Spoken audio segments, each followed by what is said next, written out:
Hello everyone, welcome to the Smart Life. Today I have a very interesting video for you. I'll be making a smart wireless water level controller using this Xiaomi Aqara water leak sensor. This is a water leak sensor which you can place anywhere to sense any leakage of water. Today's setup is a very interesting setup because I'll be using only smart devices to control the water level of your overhead tank. So when the water level in your overhead tank is empty or low, then it can turn on the water pump automatically, and if the water is full in that overhead tank, then the pump can be turned off automatically. And this water level controller can be set up by anyone. It doesn't need much experience in electronics or soldering techniques or making circuits. Another advantage of this water level controller is it's completely wireless and it's smart, and it can also notify you to your mobile phone through the Mi Home app, and it can also give you visual notification or sound notification to your smart home gateway hub. This is a Xiaomi gateway hub, and you can use this as well.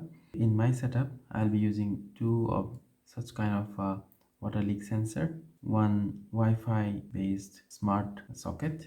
This is a smart socket, and this is the Xiaomi gateway hub, and this is based on Zigbee. This gateway is required because these water leak sensors are Zigbee based, and they are not Wi-Fi or Bluetooth, but they are Zigbee protocol because they are low power devices. So this device will connect to the Zigbee hub here, and then this Zigbee hub is connected to the Wi-Fi, and via the internet or the Wi-Fi it can turn on and off this switch. This is a smart socket from Xiaomi, and all of these can be controlled using your mobile phone through the Mi Home app, and I'll show you in a minute. So in today's setup, I'll be using one of the smart socket, and two of these for sensing the water level low, and another one that I'll unpack now, and this one will be used for sensing the water high or water level tank full control. Let me unpack and show you how it is inside. So this is a new one, and this one I've already used before, and the instruction manual is in English, so it's quite nice. So in order to connect, we need to press there is a button inside this, and these are waterproof water leak sensors. These are IP67 waterproof, and these come with a CR2032 lithium battery, and it's already inside this, and they claim that it will work for 2 years. So in order to use this, it requires a hub like this or any other Zigbee hub.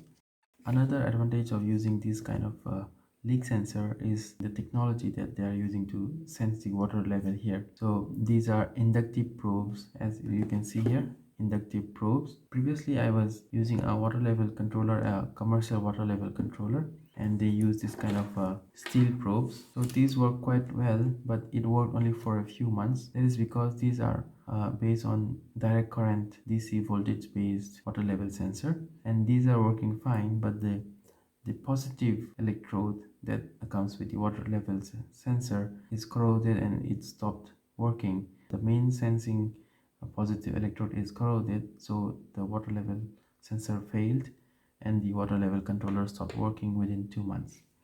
So that is one big problem if you are using a direct current voltage DC based water level controller. But in this case they are telling that this is inductive probes. So the technique that I'm going to use is I'll be reusing these good probes from my old water level sensor, and these two probes need to be connected to these screws here that comes in the water level sensor. So as you can see here, it's also showing the mode. So you can also use like in this kind of setup where you can unscrew these probes in the device, and you can attach some wire to sense the water leakage or water level. So this is the thing that I'm going to use. So in order to do that, we need a hex screwdriver like this, so we can unscrew it and attach the probes. So first I've already connected this one to the hub, and now let's connect a new one to the hub. Let's open the Mi Home app. Now we have the Mi Home app here, and this is the new device. So go to the Mi Control Hub. So this is the Mi Control Hub, and go to Device, and in the device menu you can see add child device, so you can click that one, and then you can see water leak sensor. Here you can see the water leak sensor, click that one. Here you can see the instruction, so you have to press this for a while. So now it's connected. You have to press it for 5 seconds and then it'll be connected. You can select some location, and device name is low water level sensor. Now that's added. So now this device is connected to the hub, so that's quite good. So it's very easy. And previously I had already added this one. So this is the device for the high water level. So now we have the high water level sensor and the low water level sensor. So now we can add some automation. So in order to add the automation, for example, when the high water level sensor senses the water level, then you have to turn off this device, the Wi-Fi socket. And when the low water level sensor does not detect any more water level inside the tank, then it will turn on this socket, the Wi-Fi socket, and it will also give some light notification here, maybe some red light notification. And in the case of the high level sensor, it will also give some light notification as well as some alarm. So we can do that in the app. Go to the control hub and then go to auto. In the auto, as previously I have already added the first one, the water level tank full. So when the water level tank is full, you can see the automation. So if leak is detected, means that the water has already reached these probes through these extended probes here. Then it will play a designated ringtone here, that means alarm, and then it will turn off the pump control socket here. That is the condition. So this is the automation rule. And now let's add for the low water sensor. So you can add another scene. If add, then you can see low water level sensor. So if a leak is detected, means that water is still there in the tank, then there is no action. But if there is no more water inside the tank, then you can set here, you can control the night light. You can turn on the night light here, this night light, and you can control the water pump. You can turn on the water pump. So these are the conditions. So this is the condition name to identify for your future purposes. So that's it. So water tank is empty, turn on pump, and it will also turn on the lamp here. And you can also add another one. Add when the pump is on, the water level will rise, then it will detect the leak through the probes, meaning that water is detected. Then you can turn off the night lamp, control night light, and turn off the gateway light. So these are the conditions that I have.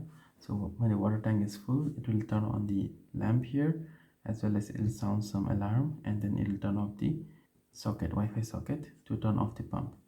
And then when the water level is good using the first sensor, then it will turn off the light. And when the water tank is empty, then it will turn on the pump as well as light some alarm here. And then another one is when the water tank is okay, then it will turn off the lamp. So these are the conditions that we have added. And now let's set up the probes and check. So now let's connect the probe and check the conditions. Let's get these things out of the way. So you need to use a hex screwdriver to unscrew this part like this, and you need to connect this kind of probes. So now the probe for the high water level sensor is connected. Now let's connect the low water level sensor probes. So this is the low water level sensor and this is the high water level sensor, and we can mark the tanks. So this is the concept. So I've been using these two glasses filled with water. So this is the setup, and this is the low water level sensor and this is the high water level sensor. And during normal operation, when the water level is okay in the tank, the probes of the low water level sensor will be inside the water, and the probes of the high water level sensor will be outside the water. So when the water level is low, the probes of the low water level sensor will be outside the water. So let's put it outside. So once that is outside, it turns on the pump as well as the visual indicator that its water level is low. So when the water pump is turned on, the water level will rise and it will go inside the water like this. So now it turns off the visual indicator telling that the pump is successfully working and it's currently on. So once the water level reaches the full level, the probes of the high water level sensor will go inside the water.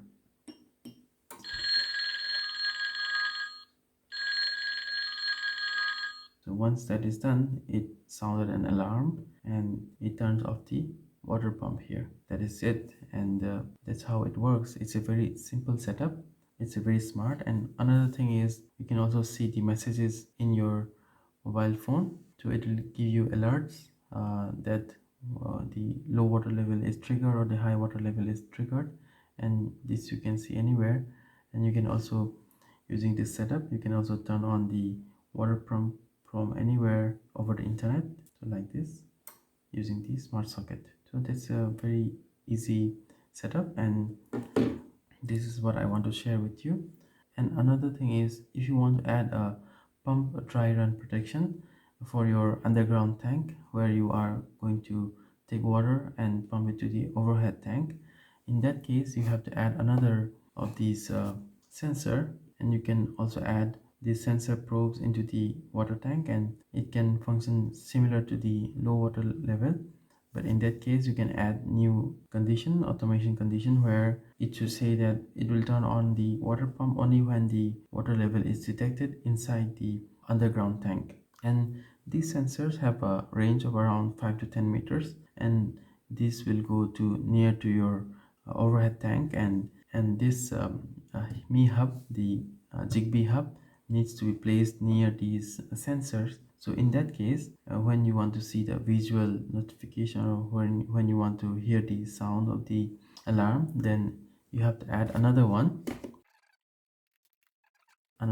device. This device can be configured to show only the visual notification or the sound notification, which is near to your visible line of sight, near your balcony, or wherever you can see the device. So instead of configuring to sound alarm here, you can sound alarm in this device, and anything is possible.